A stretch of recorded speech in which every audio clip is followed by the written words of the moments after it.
Bonjour mes amis, j'espère que vous allez bien, je suis contente de vous retrouver sur ma chaîne.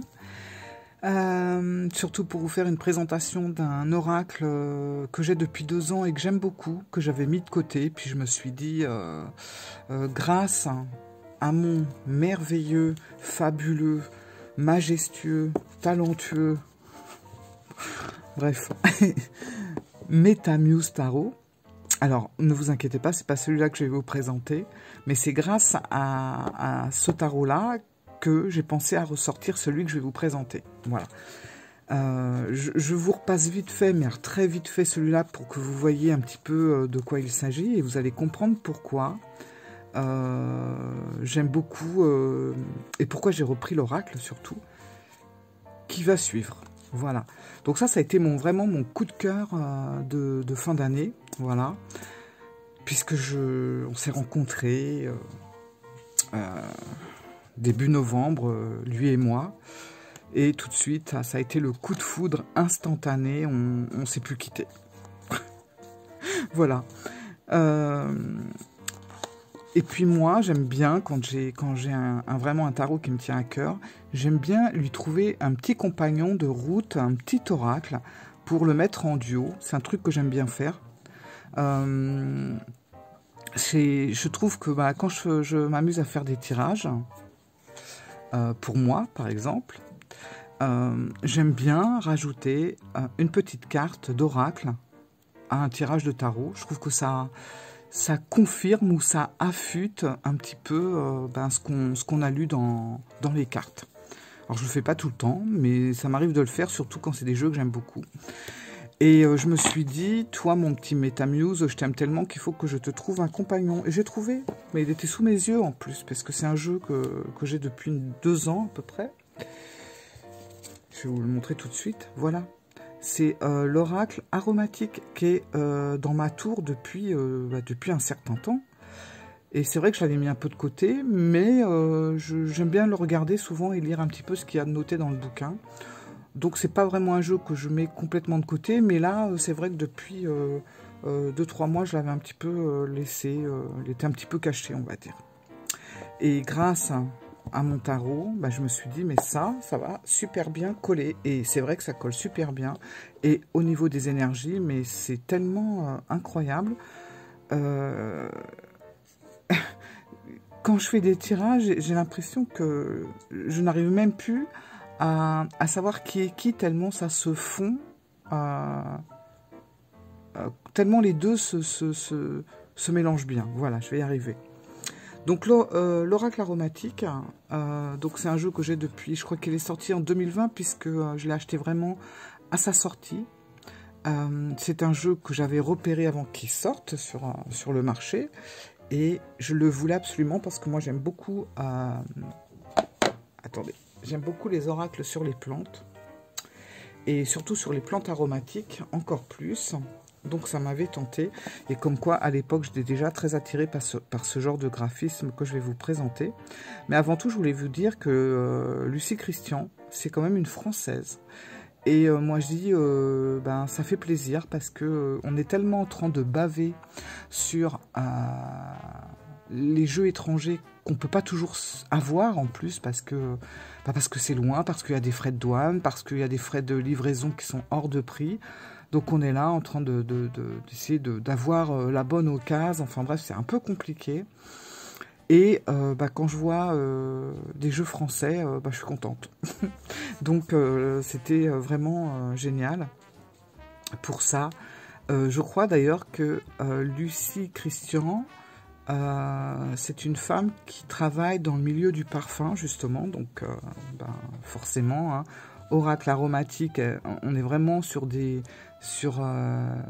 fleurs, enfin des plantes plutôt, des plantes de parfum, comme on appelle ça. Donc voilà, je vais vous présenter le livre vite fait, voilà, vite fait, mais je vous le présente quand même, parce que déjà il est tout en français forcément, et puis toutes les cartes sont comme ça, donc pleine page à chaque fois, en couleur, papier glacé. Donc il y a quand même un beau travail de fait, c'est soigné. Et puis ce qui est sympa, c'est que on a le nom de la fleur, le mot-clé auquel elle correspond. On a d'autres mots-clés ici. Là, on a ce qu'évoque la carte, le message que nous donne la carte. Là, on a l'explication de la plante. Et ça, franchement, moi, j'ai appris des trucs sur certaines cartes. Je me rappelle que la toute première carte que j'avais tirée, et je me rappelle encore, parce que j'aime beaucoup, c'était le laurier. Voilà, et ce que j'avais lu, j'avais appris justement que le laurier, c'était une plante qui, au Moyen-Âge, ou enfin dans des temps anciens en tout cas, on faisait des couronnes de laurier pour féliciter les gens qui réussissaient ou avaient vaincu une bataille, une guerre. Après, c'était plus quand on réussissait ses examens, on offrait du laurier. Et d'ailleurs, ce que je me rappelle, je ne sais pas où il est, sinon je vous aurais montré, ça aurait été plus simple. Ce que je me rappelle, c'est que laurier, non, c'est que baccalauréat, ça vient littéralement du mot baie de laurier.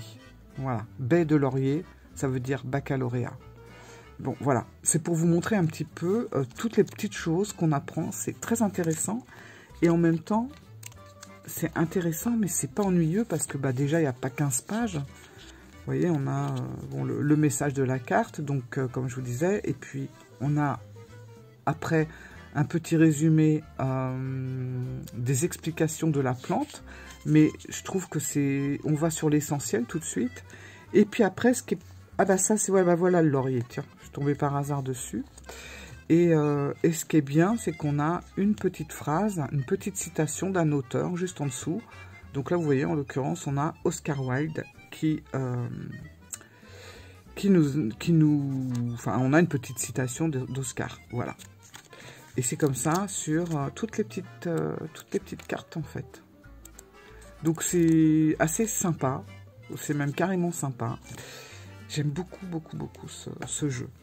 Alors, je vais vous montrer les cartes. Alors, vous allez voir qu'avec le MetaMuse, c'est un duo, regardez, parfait. Je pourrais vous mettre quelques photos comme ça. Et puis là, je vais vous montrer... Bon, je sais pas si on voit grand-chose, mais voilà. Je vais vous montrer les photos. Alors, la violette. Moi, la violette... J'adore cette fleur parce que ça me fait penser à ma grand-mère. Voilà, dans son jardin, il y avait beaucoup de petites violettes qui poussaient. Et ma grand-mère était une passionnée de plantes. Elle avait des rosiers, mais spectaculaires. Enfin bref, je pense que c'est pour ça que je suis attirée par les fleurs. Alors voilà, c'est que des plantes qui sentent bon et ou sentent fort. Le romarin... Le camphre, vous voyez, on a aussi un petit mot-clé en dessous, par exemple camphre, c'est puissance. Et moi, j'ai pas l'impression que ce sont des mots mis comme ça, balancés au hasard. Si vous regardez la plante et vous regardez le nom, effectivement, le camphre, c'est quand même quelque chose d'assez puissant. Donc, c'est représenté avec le mot-clé puissance. Et je trouve que, en majorité, les personnages sont bien trouvés aussi par rapport aux mots. Enfin, tout ça, c'est très bien organisé, en fait. Le Néroli, bergamote. Alors, voilà. Pour moi, bergamote, c'est un mot ancien qui me fait penser vraiment, justement, à cette époque, avec les petits canotiers, tout ça. Je sais pas pourquoi, mais ça me fait penser à ça. Et bergamote... avec ce personnage, je trouve que ça va super bien. Et on a prospérité. La camomille. Le jasmin, la sensualité. Voilà. Oud. Alors, oud, c'est vrai que c'est un bois quand même assez précieux. Faudrait lire tout ce qui a marqué parce que le livre est vraiment super intéressant. Et on a introspection. Et je trouve que le personnage choisi, le nom de la plante et le mot-clé, tout ça va super bien ensemble. Voilà, la sauge, l'eucalyptus, eucalyptus purification. Alors vous avez aussi le petit dessin de la plante qui est là, le benjoin, la myrrhe. Voilà, Donc c'est super beau. Ylang Ylang. Ylang Ylang, c'est lâcher prise. Et en plus, elles sont numérotées pour donner encore ce petit côté un petit peu plus, ancien. Ben, c'est voilà, avec c'est numéroté avec les chiffres romains. Je vais y arriver. Lotus avec la spiritualité. Voilà. Enfin, j'aime beaucoup. La fève tonka, la générosité. Et c'est vrai que quand on regarde, enfin moi c'est l'effet que ça me fait, après c'est peut-être très personnel, mais moi cette personne, je trouve que oui, elle fait très généreuse. On a l'impression qu'elle vous attend sur le bas de la porte, puis qu'elle vous dit, allez viens, je t'ai préparé un bon repas, viens manger un petit peu, ça va te faire du bien. Voilà.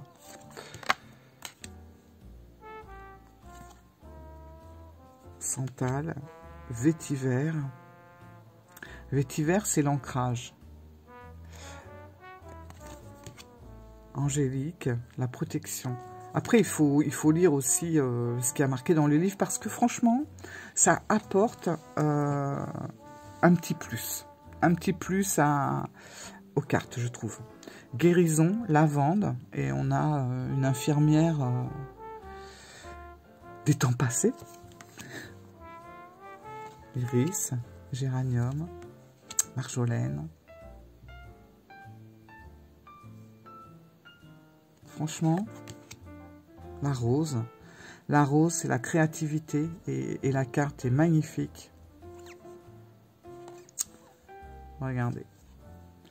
Alors, bon, là, on a cyste et c'est les soins. Et on voit une mère avec son enfant. Le cèdre, cannelle, l'encens, élévation. C'est vrai qu'on a un personnage là que je trouve très mystique. On dirait un petit peu un chef de tribu, genre des tribus Maasai par exemple. Je sais pas, ça me fait penser à tout ça moi. Bah, moi en fait, ça me fait voyager. Hein. Patchouli. La force intérieure et le fameux laurier qui est la valorisation, voilà, parce que le laurier, comme je vous ai expliqué, c'était vraiment... Donc vous voyez, ça, c'est des cartes, mais ça va super bien avec le tarot. Alors, ok, c'est du photomontage, vous allez me dire, ben, effectivement, il n'y a pas de mal, mais que ça se ressemble avec les photomontages du même style de personnage. Mais il n'y a pas que ça. Il y a aussi les couleurs qui sont utilisées, comment les personnages sont placés. Enfin, il y a tout plein de choses autour que je trouve assez proches du tarot. Voilà. Je voulais vous montrer également son dos. Voilà, regardez ce dos magnifique. Moi, ça me fait penser à un bouquet de pivoine. Voilà, avec des couleurs comme ça, dans des tons un peu violine, un peu parme. Voilà. Et d'ailleurs, j'ai même fait les tranches, hein, parce que bon, bah, forcément, il fallait que je fasse les tranches dans des tons un peu parme, justement. Je sais pas, moi, ça me fait penser à de la glycine, carrément. Et voilà, j'avais voulu faire ça comme ça et je trouve que ça va assez bien avec les cartes. Donc j'ai ressorti ce jeu pour accompagner en duo mon magnifique Metamuse Tarot. Et je suis super contente parce que ben, j'aime beaucoup les jeux sur les fleurs. Peut-être... je dirais pas plus que sur les arbres, mais quand même, il y a une petite... Je sais que là, j'en ai repéré un autre, parce que j'en veux pas 36 sur les plantes. J'en ai qu'un, hein. J'ai que celui-là. Mais il y en a un autre qui me tente bien, qui est dans le même esprit. C'est le... Je l'ai commandé pour Noël, alors on verra si j'ai été sage et que le Père Noël me l'amène. C'est le... Ah, c'est sur les divinités, je ne me rappelle plus.